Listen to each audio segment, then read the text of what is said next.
अस्सलाम वालेकुम, मैं हूं तबस्सुम रियाज रांझा और आप देख रहे हैं ABN और साफ डिजिटल। अक्सर कुछ ऐसी कहानियां होती हैं, अक्सर कुछ ऐसे दुख होते हैं, अक्सर कुछ ऐसी तकलीफ़ें होती हैं कि जब मैं उन लोगों से आके मिलता हूं तो यकीन करें कि जो दिल है वो खून के आंसू होता है कि न जाने ये ज़िंदगी अपनी कैसे गुजार रही हैं। इस औरत का नाम है सलमा और ये सलमा तकरीबन पिछले 15 से 20 सालों से यहाँ पे चूड़ियाँ बेचती है गोलड़े चौक में, गोलड़ा शरीफ के बिल्कुल सामने। और इसके साथ ये जो इसकी ये तीनों चारों औरतें हैं, ये तमाम की तमाम इसकी रिश्तेदार हैं।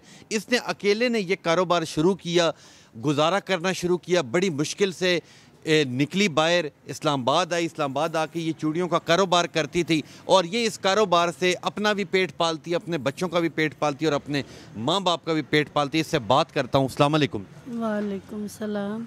सबसे पहले मैं आपको सलूट करूँगा कि आप हमारी बहन हैं, हमारे पाकिस्तान की एक ऐसी ख़वातीन है कि अक्सर मैंने ऐसे लोग देखे, ऐसी ख़वातीन देखी हैं जो हार मान जाती हैं, जो गुर्बत के अंदर मांगना शुरू कर देती है, मगर आपने मांगा नहीं।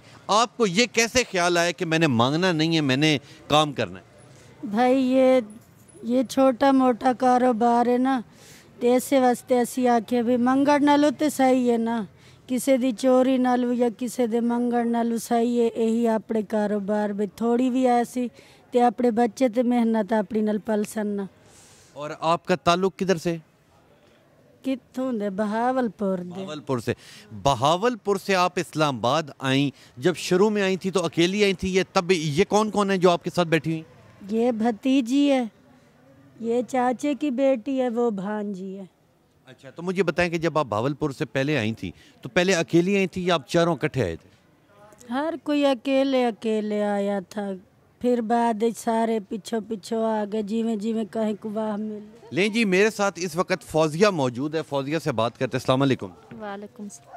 फौजिया, मुझे सबसे पहले ये बताएं कि रोज़ाना कितने की चूड़ियाँ लेके आती हैं और कितने की तकरीबन आप रोज़ाना का कितना कमाती? यही 500-600 हो जाता है दिहाड़ी। अच्छा, तो मुझे ये बताएं कि जो बच्चों का गुजारा हो जाता है, मुझे ये बताएं कि जो चूड़ियाँ बीच में टूट जाती हैं वो क्या एक्स्ट्रा ही होती हैं? नहीं, नुकसान होता है।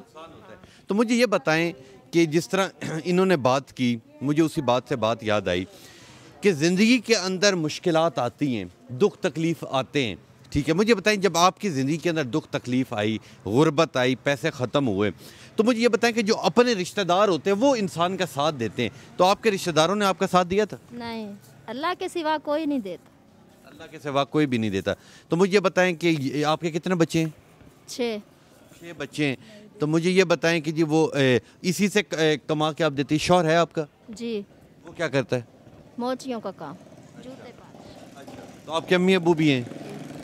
और इस्लामाबाद में ही आप किसी जगह रहती हैं? इधर ही रहते, इस्लामाबाद। इधर ही रहती हैं।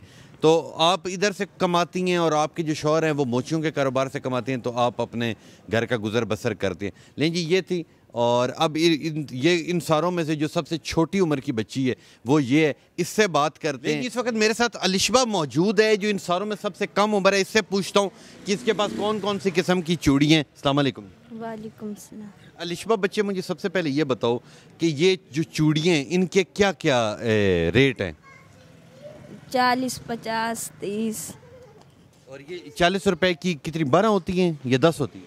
12 होती हैं। अच्छा, मुझे बताएं कि जितने जो लोग यहाँ से गुजरते हैं, बच्चियाँ गुजरती हैं, वो ज़्यादातर इनमें से कौन सी चूड़ियों को पसंद करती हैं?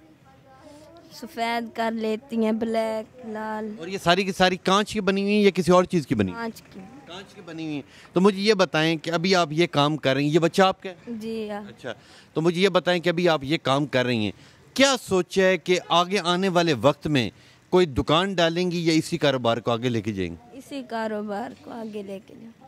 इसी कारोबार को आगे लेके जाएंगे। लें जी, ये छन छन करती चूड़ियाँ जब लड़कियों के बाजू के अंदर होती हैं, कलाई में होती हैं, तो बहुत खूबसूरत लगती हैं, मगर ये किन मराहिल से निकल के आती है ये मैंने सारा आपको दिखाया कि ये लोग कितनी तकलीफ़ से यहाँ पे ज़िंदगी गुजार रहे हैं।